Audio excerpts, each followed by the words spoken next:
Well, hello. I wanted to go over the potty training. I guess it's going to be in sessions and breaking into videos, I guess. I apologize because sometimes it takes me a while to think and process because, again, not my natural language, plus there's so many components to mention all this. And I don't know how long this one's going to take, but excuse me, but I have dental appointment today, so I have to take my child to a dentist. And yeah, there's more challenges to those who have oral sensory and behaviors, because how you take him to the doctor, I can talk about that too. Everything goes to like I said, compliance. That's the key. So body training, let's focus on that. Why do you want to train your child? Well, after year after year after year, you see there's no change, and it's getting more difficult to change these diapers. To some people, it costs money too, because many don't know that there is a Medicaid that pays for that, and you have to set up that. But it could be expensive, and as a parent, a good parent, you want your child to progress, to succeed. You're not going to be there forever for them. And when they transition from you to, let's say, facility of some kind, then you know at least that you train them to go to the toilet, and they're not going to be in a soiled diaper or brief at that point for hours. I used to work CNA, I know, so I have like a wide, broad experience with just about everything. I mean, anyway, these are the reasons why we want to teach him potty train, because nobody's going to do that for you but you. This is your child, and you want him to, it's easy on you too. And then you want him to be independent, at least that one basic skill that does not come by itself. You have to teach him, and you have to have something already founded, and then you're gonna move forward based on that. So let's see, I've got like my notes that I'm gonna read, hopefully. And like I said, just buckle up. It's a long ride, and it's not just buckle up. When you go someplace, guess what you do? You load your car with luggage. What do you need for that vacation? Then you buckle up. So buckle up. And today I am going to give you that luggage only, hopefully. We'll see. But again, when I said in that last video of 3 years of ABA, what does that mean? He was taught, my son was taught colors, like letters, basics, but he also was taught compliance. And we also reduced aggressive behaviors, right? So doesn't matter what they teach, they learn the principle. You do something, you get something. You do something, you get something. This is ABA. So it does not matter what they've been taught, as long as they exposed to this process, you're good to go. Okay, so that's not as bad as discouraging. If you're like total zero, then you're kind of a little behind, and you need to start giving them ABA compliance, response, reward. And then that will certainly help. That will get them into routine. And I was going to mention autistic children, they are very, very strictly routine, and when you break that routine, you're going to see adverse responses, reactions, and so forth, because every time, think about yourself. You're normal, and you have your own routine. For example, you use iPhone all the time, and then there's Android available. Well, you're already used to Android. Did I say Android? Okay, let's say you had Android, and then you see that people use Apple, for example, and you're already used to that Android, but you see it's a lot people have more fun with iPads and stuff, and so that's why you don't really want to change anything, because that's gonna take you new desire. I mean, new attempts, goals, time to learn iPad. Why to change? So we don't even want to change. We established, so, and that's why they are. But because they have that routine, and because they used to, they cannot talk about it, and they know what's going to happen after. That reduces their behaviors, like meltdowns. If they know they're going every day outside, they know that every day they go outside, change that. Take him somewhere else. Don't take him outside, and they're probably going to be what happened, because they already, because they used to it. They used to it that they go outside, and they know they're going to get that, and that's why you don't have much of behavior situation issues that you need to address, because routine. And when you break routine, they don't know what's happened, and when they don't know what uncertainty, then you're going to start seeing issues. And that because you're watching me probably. It's like, yeah, she's right. That's exactly what I do, what I deal with. But that routine that they like, that's one of those blocks. You just extend that and make that routine wider, and make different routine. That would be the potty training. And I'll talk about that later possibly. But right now I want to focus on what you need. And first is what your child needs to start potty training. And again, I'm realistic, and I'm going from a different way of teaching. I'm not just going to say, oh, this is so nice, so easy, and then you're totally not prepared and you're going to fail and you're going to say she's a liar. No, I'm just saying it's a long journey. So when you get in that car, you make sure you pack a lot of things before you buckle up and start taking off. So your child needs, and I wrote that down here, obviously, the primary skill for that is compliance and eye contact. These are the skills you need to teach them, and many times when they get ABA, that's already established, so you don't really have to, because they follow your instructions, they respond, you give them rewards, so they're already used to that. You just have to generalize that now into potty training. So like I said, when they're exposed to ABA, well, same thing with our issue when he had feeding issues.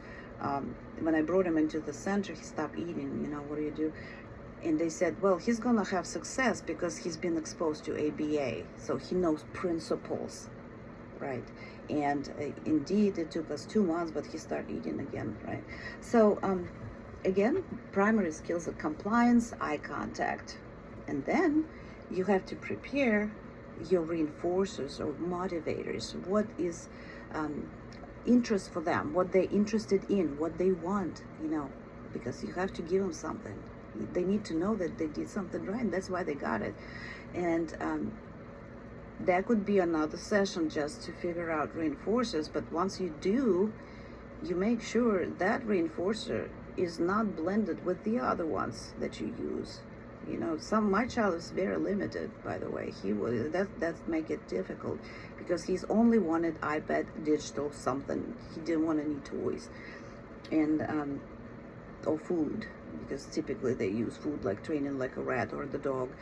So that reinforcer that you find, it has to be very, very strong, something they want, and you don't give them access to that either. You keep it on the side. When you start your potty training, there has to be a separate reinforcers that you're going to use every time when they go pee independently, and then you let them play, then you pull it back, and then when you go to sleep, you take it away. So they always want that, because if they spend more and more time, then eventually they lose interest. They don't want that reinforcer. And then if you're poor like me, you may not afford to buy digital after digital after digital device, right? Because he set a very high score for me. I had to go find digital stuff for him. So reinforcers is very important. And the one that you find for potty training, again, you have to keep it not accessible at all times, only when they pee, so they keep that interest and they work for you, and they know they're gonna get it only when they pee, right? Next, you're gonna use PECs. I would not. I mean, I told you, I'm not a big fan of speech devices, and there are reasons for that, but you want to teach them eye contact, and cannot teach that with using a device. And back then, people didn't even have devices. Like we were just in that start, but we used PECs. And the packs have to be high quality too. Packs, that's why I use my own skills. I create my own. I have graphic design skills. I can customize my packs, but it has to be a clear image on a white background. That's it. If you can find those, that would be good. Because when you do your schedule for the potty training, they have to see. You're teaching them new routine. They don't know that routine, but you have to teach them that. So you're gonna put that routine, these packs, in order so they see. And because they often line up objects in that order, that's a skill. You can just make it positive, turn it into positive. So you're gonna line up like they do other items. You're just gonna line up your packs step by step. You do this, you do this, you do this. You get that, right? Because in ABA, you start the task, and you have to finish the task regardless. And then that addresses that visual schedule, because you have to have something to tell them what's going to happen next, because they've never done that before. And you're going to see behaviors if they're not familiar with that. So that's ABA helps, because they know the visual aids, routines, sequence, tokens, whatever that may be. But it's the same thing, just approaching from the different side, because now you're targeting potty training. And then obviously you will need plenty of underwear that you will be washing constantly. And I don't know, maybe 10 piece for one day, maybe. And that's where it comes observation. And when they say you just increase volume of water, you give them a lot of water so they drink, so you're there. It's not exactly a machine. And then how do you give them water if they didn't used to it? Like in my case, it did work out actually, because I train I give him minerals, and I give him through syringe. And he already been taking that for years, and so that was not a problem for me to increase the volume of water. I would just give him through syringe, and he would take it. But if your child is not trained, how are you gonna increase the volume? They don't say that. He might just say, "I'm not gonna drink it," because he's. So how's that gonna work for you to increase the water volume so you get more trials, right? Think about that too. So for me, that wasn't an issue. It worked. I've got my volume through syringe because I've given them minerals for decades. I mean, I'm exaggerating. But anyway, and the last thing for your children what needs is designated bathroom. That bathroom has to be adjusted for them. You have to have toilet, obviously, visual schedule, and you have to hide that reinforcer because they know where that would be. But if they see it, and if it's not accessible, that's a good thing, because they're going to be there because they want something they just cannot get it because they didn't be. Yeah, they want to, you want to get them adjusted to that bathroom. So going back, compliance, eye contact, reinforcers, packs, visual schedule, underwear, and designated bathroom. That's what the child needs. Now, what you need next is determination. You have to be determined. You have to expect it's going to be a long process, months, maybe years. But don't worry about the years yet. That's when you're shaping up things. And my child has fine motor dyspraxia, right? I'm working on that, and I'll talk about that. Hopefully I remember. With fine motor dyspraxia, meaning that he cannot grasp things like holding a brush. He had issue. We've got that ready, taken care of, with exception that he's not holding spoon properly, but he can still feed himself. Which is going to shape it up when he's more comfortable, I guess. So some of the goals, they're long term, like that, like 7 years in my case for the potty training. but we're not addressing potty itself. So I think it probably took us about a month just so he can go pee. Then we dealt with the poop separately, and then peeing at night, there's another one, and now I'm dealing, it's a parallel goal now, but it's still ongoing. So determination and then consistency. You want them to be in routine, you're gonna create that routine, you're gonna be part of that routine. Consistency means you're gonna be doing the exact same thing over and over again, learning with your child to get there. And so that's important. Next, you would need patience. Because sometimes you get discouraged. You have that goal up above to look at, because always think on the back of your mind, if you don't do it now, if you don't do it at all, your child will always be in a diaper. Always. And somebody else will be changing that diaper, and they will not be willing to do it frequently, and your child will suffer from stains and pain. Like I said, make that decision, make that now. And if it doesn't work the first time, keep trying. That's what I did. 2 attempts, then I had to come up with something else, and then pursue that goal. And you will need extra help. And like I said, when you train yourself, you engaged, you know where you are, where you do what, when you get other people involved, you have to share with them what you do, so they all doing the same thing. And why you need help, because you cannot do this from 8 a.m. whenever your child wakes up until 9 p.m. or whatever he goes to sleep. So that's why you do need help, and you need that person or persons during this whole process.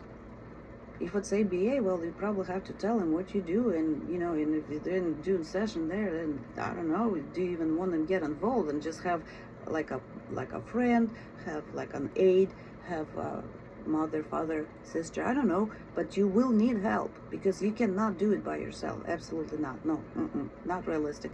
And then you need your child, right? You need that child being accessible to you full day, every day, for whatever it takes. Could be a month, it could be longer. The severity also varies, and they all come with different skills when they start. So where you are, you don't know. You just need to, the time will show.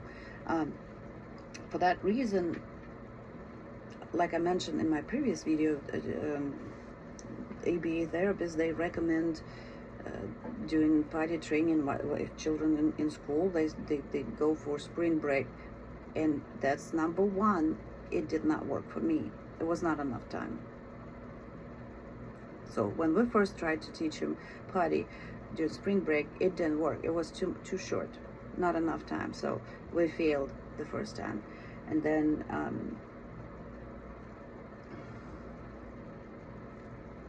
try to go for a summer break. That's longer. It's given you 3 months. Doesn't mean it's going to be the whole 3 months. Maybe they will learn sooner, but you need the time.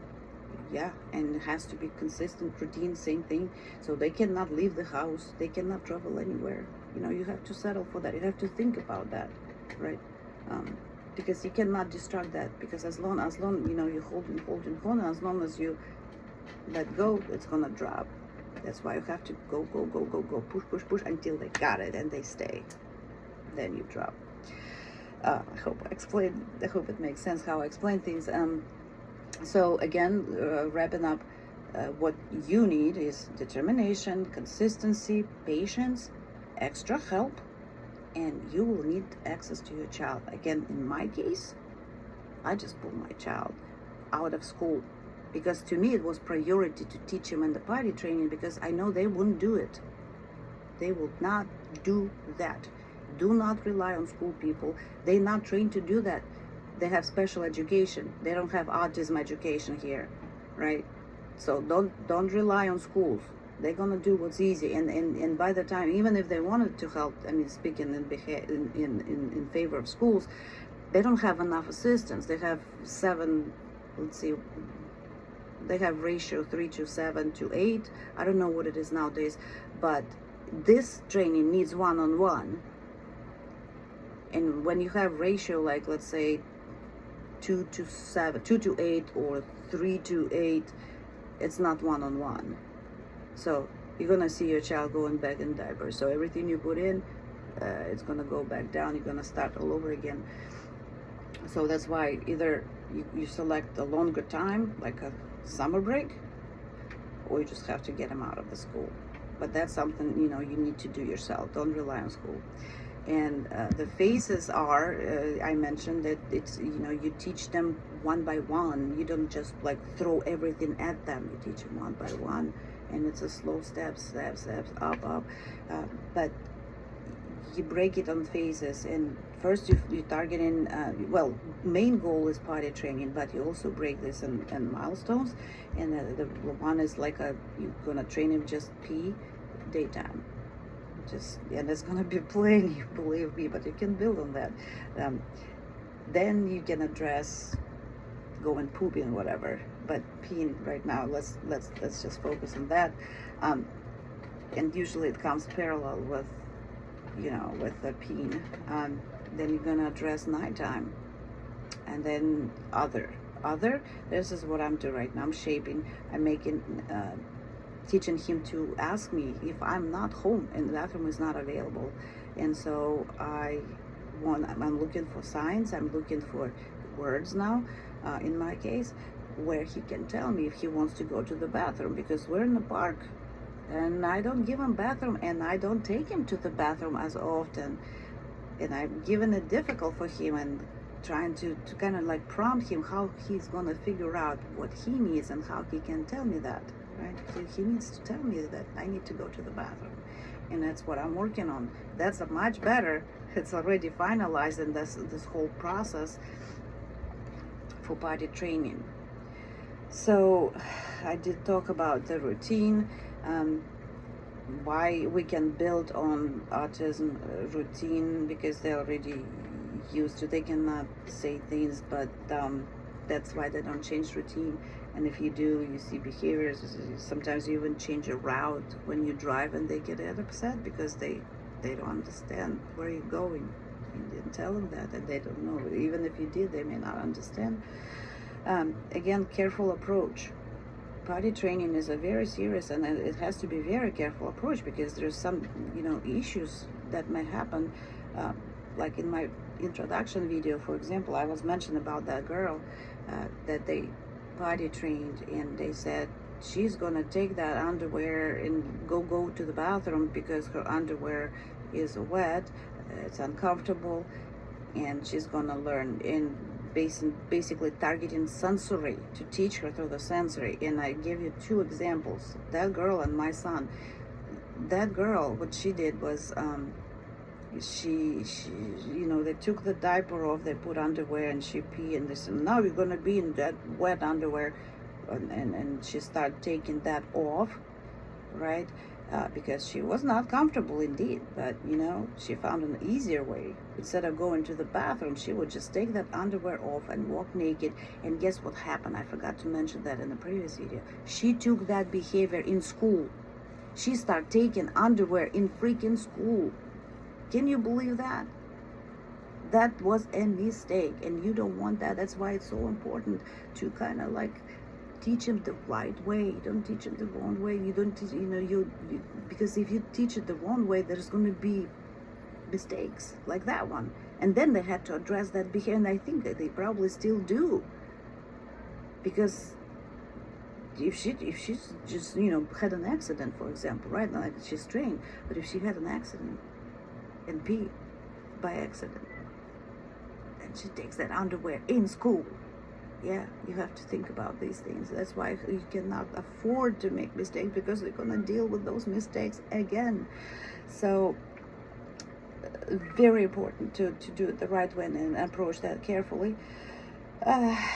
Again, I did mention the minimal skills required. You know, like I said, ABA is a big deal, because it teaches, you know, you can teach them colors, numbers, whatever, but at the mending. But you have to focus that there's a strategy. You train them through that therapy that if you do something, you get something, and you can build on that. So that's why I said, when they tell you that my child is trained and I'm an autistic mom and we use this and that,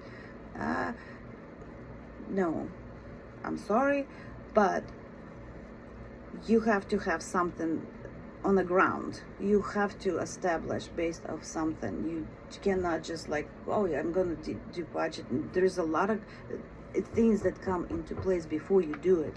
So there you go. Let's see what else I didn't say. What did not work in my case, right? We had 2 ABA attempts. One is time. When we picked the time, there was a spring break, it was too short. Second, they thought that the sensory won't work. And I had a harder case where my child didn't care if he had a wet diaper or underwear, or if he pooped, and he could carry and wear it all day long. And what do you do? What do you do? So sensory is not going to work in that case, in my case, and that's why I always say something works, something doesn't. Some works for you, some doesn't work for you. And like I said, what I'm going to be sharing is what we have to come out, because we had to overcome these issues. And yes, I had my father helping me too, by the way. He helped me a lot with the routine. I said, I instructed, and he would do the rest, and I did a lot of it too. So it took 2 of us, 2 people, always at home, always access to the child, and that's commitment, and it's a sacrifice, and you need to do it, and you need to prepare yourself for it, because I don't want you to get discouraged when I say negative things. You learn from that too. You just don't have to go that route. That's all. What else?